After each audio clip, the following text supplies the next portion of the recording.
सुप्रभात बच्चों। आज हम षष्ठः पाठः सुभाषितानि पढ़ेंगे। सुभाषितानि का अर्थ क्या है? सु जमा भाषितानि। सु यहाँ पे उपसर्ग है। सु का मतलब है अच्छी। भाष धातु है। भाष का मतलब है कहना।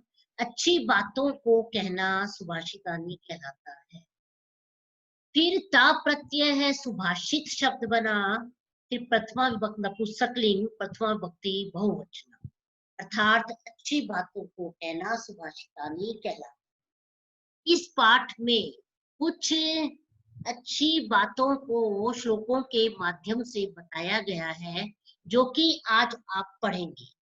प्रस्तुतो अयं पाठः विविध ग्रंथात् संकलितानां दश सुभाषितानां संग्रहो वर्तते। प्रस्तुत पाठ विविध ग्रंथों से संकलित 10 सुभाषितानों का संग्रह है। संस्कृत साहित्ये सार्वभौमिकं सत्यम प्रकाशयितुम् अर्थ गांभीर्ययुता पद्यमयी प्रेरणात्मिका रचना सुभाषितमिति कथ्यते। संस्कृत साहित्य में सार्वभौमिक सत्य को प्रकट करने के लिए अर्थ की गंभीरता से युक्त पद्यमयी प्रेरणात्मक रचना सुभाषितानि कही जाती है। अयं पाठांशः परिश्रमस्य महत्वं, क्रोधस्य दुष्प्रभावः, सामाजिक महत्वं, सर्वेषां वस्तूनां उपादेयता, बुद्धेः वैशिष्ट्यम् इत्यादीन् विषयान् प्रकाशयति। इस पाठ में परिश्रम का महत्व, क्रोध के बुरे प्रभाव, सामाजिक महत्व, सभी वस्तुओं की उपादेयता और बुद्धि की विशिष्टता इत्यादि विषयों पर प्रकाश डाला गया है।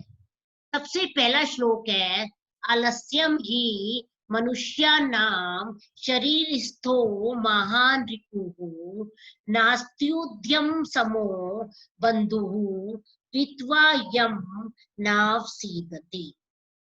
ही मतलब निश्चय से, आलस्यम आलस्य, मनुष्याणाम मनुष्यों के, शरीर स्थो शरीर में रहने वाला, महान रिपु सबसे बड़ा दुश्मन है।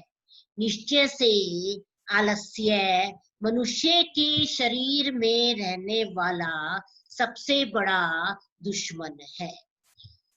नास्ति उद्यम समो, इसका संधि विच्छेद करेंगे। ना जमा अस्ति जमा उद्यम समाह। उद्यम समाह मतलब परिश्रम के समान, बंधु मित्र, परिश्रम के समान उसका कोई मित्र ना अस्ति नहीं है। कृत्वा यम नाव सीदति, नाव सीदति का संधि विच्छेद करेंगे। ना जमा अवसीदति, जिसको कृत्वा, कृत्वा मतलब करके, जिसको करके वह अवसीदति ना दुखी नहीं होता। तो इस श्लोक में मनुष्य बताया गया है कि मनुष्य जो आलस्य करता है वो मनुष्य का सबसे बड़ा शत्रु है। परिश्रम करके कभी भी मनुष्य दुख को प्राप्त नहीं करता और कभी भी दुखी नहीं होता, और जो परिश्रम है वही मनुष्य का सबसे बड़ा मित्र है। सेकंड श्लोक, गुणी गुणम वेति ना वेति निर्गुणो बली बलम वेति ना वेति निर्बलाः पिको वसंतस्य गुणम न वायसः करी च सिंहस्य बलम न मूषकः। यहाँ पे देखिए, गुणी गुणवान व्यक्ति, गुणम वेति गुणों को जानता है, ना निर्गुणो वेति, निर्गुण मतलब गुणों से रहित, गुणों से रहित अर्थात गुणहीन व्यक्ति नहीं जानता। गुणों को कौन जानता है? जो गुणवान व्यक्ति होता है, जो गुण से रहित व्यक्ति होता है वो गुणों को नहीं जानता। बली बलम वेति, बलवान व्यक्ति बल के महत्व को जानता है। निर्बलाः न वेति, जो कमजोर होता है वो बल के महत्व को नहीं जानता। पिको वसंतस्य गुणम ना वयसा। पिको मतलब कोयल। कोयल वसंत ऋतु के गुण को जानती है, अर्थात महत्व को जानती है। ना वायसा, वायसा मतलब कौवा, कौवा नहीं जानता, कौवा वसंत के महत्व को नहीं जानता। करीचा सिंहस्य बलम। जो हाथी है वो शेर के बल को जानता है, मुष्काहाना, किंतु चूहा शेर के बल को नहीं जानता। तो गुणवान व्यक्ति गुणों के महत्व जानता है और नहीं जानते। इसका संधि विच्छेद देखिए। वेति, वा जमा इति बना वेति। निर्बलाः, निर्जमा बलाः। तीसरा श्लोक देखिए। निमित्तमुद्दिश्य हि यः प्राकुप्यति ध्रुवं सा तस्यापगमे प्रसीदति। अकारण द्वेषी मनस्तु यस्य वै कथम जनस्तं परितोषिष्यति। निमित्तम, निमित्तम मतलब कारण को। उद्देश्य, इसको संधि विच्छेद करेंगे। निमित्तम जमा उद्देश्य। उद्देश्य मतलब उद्देश्य करके, अर्थात ध्यान में रखकर। ई मतलब निश्चय से, निश्चय से। यह जो किसी कारण से, यह निमित्तम उद्देश्य जो किसी कारण से, प्रकुप्यति क्रोधित होता है, गुस्सा करता है। निश्चय से जो किसी कारण से अत्यधिक क्रोधित होता है, गुस्सा करता है। ध्रुवम सा तस्यापगमे, तस्यापगमे का संधि विच्छेद करेंगे। तस्य जमा अपगमे। ध्रुवम मतलब निश्चय से, निश्चय से वह,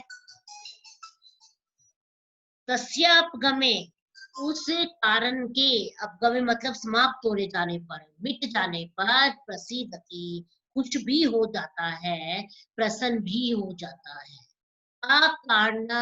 अकारण द्वेषी, परंतु यस्य मनाः, परंतु जिसका मन, अकारण द्वेषी बिना किसी कारण के किसी से द्वेष करता है। कथम जनस्तम परितोषिष्यति। कथम मतलब कैसे, जना मतलब जनाः जमातम, इसका संधि विच्छेद करेंगे। मनुष्य, तम उसको, परितोषिष्यति संतुष्ट करेगा। फिर कैसे मनुष्य उसे संतुष्ट करेगा।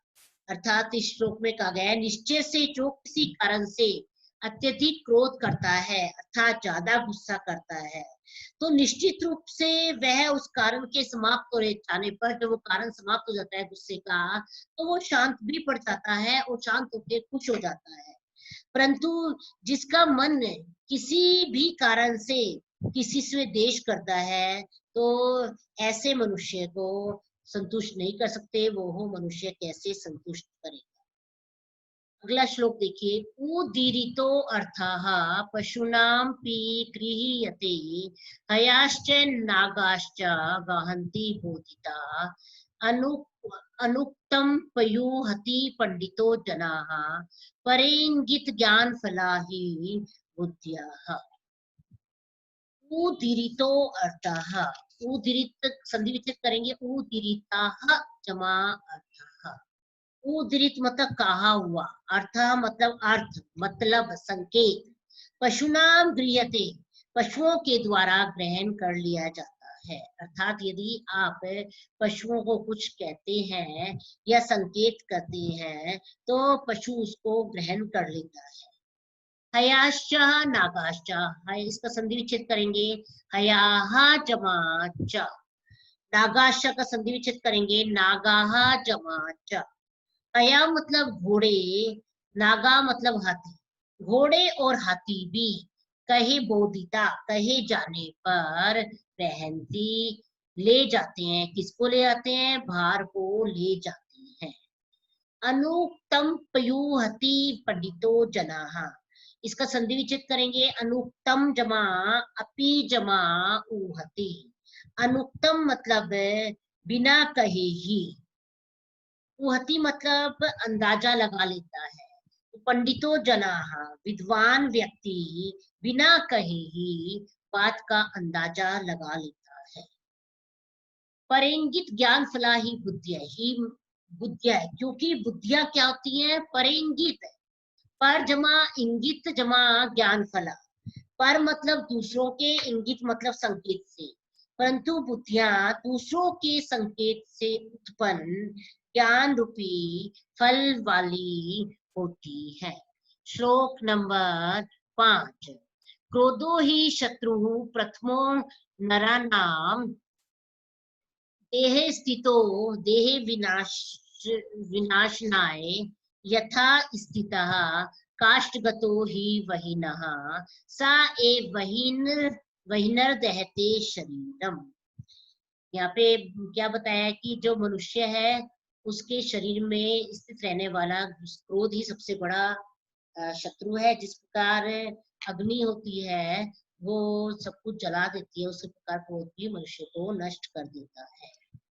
कि निश्चय से नरानाम मनुष्य के देह स्थितो शरीर में रहने वाला, देहे विनाशाय शरीर को नष्ट करने के लिए, प्रथम शत्रु पहला शत्रु है। क्रोध क्या है? मनुष्य के शरीर में रहने वाला, शरीर को नष्ट करने के लिए पहला शत्रु। यथा स्थिता जैसे, काष्ठगतो लकड़ी में स्थित, वहीन आग जैसे लकड़ी में स्थित आग उसे क्या करती है? वहीन दहते जलाने का कारण होती है। सा वहीन वही आग शरीरम एव दहते शरीर को भी जलाती है। पूरे श्लोक का मीनिंग क्या हुआ? निश्चय से मनुष्यों के शरीर में रहने वाला क्रोध शरीर को नष्ट करने के लिए उसका पहला शत्रु है। जैसे लकड़ी में स्थित आग उसे जलाने का कारण होती है, वही आग शरीर को भी जला देती है। अर्थात मनुष्य को इसके क्रोध नहीं करना चाहिए, अपने क्रोध पर संयम रखना चाहिए और अपनी बुद्धि का प्रयोग करना चाहिए।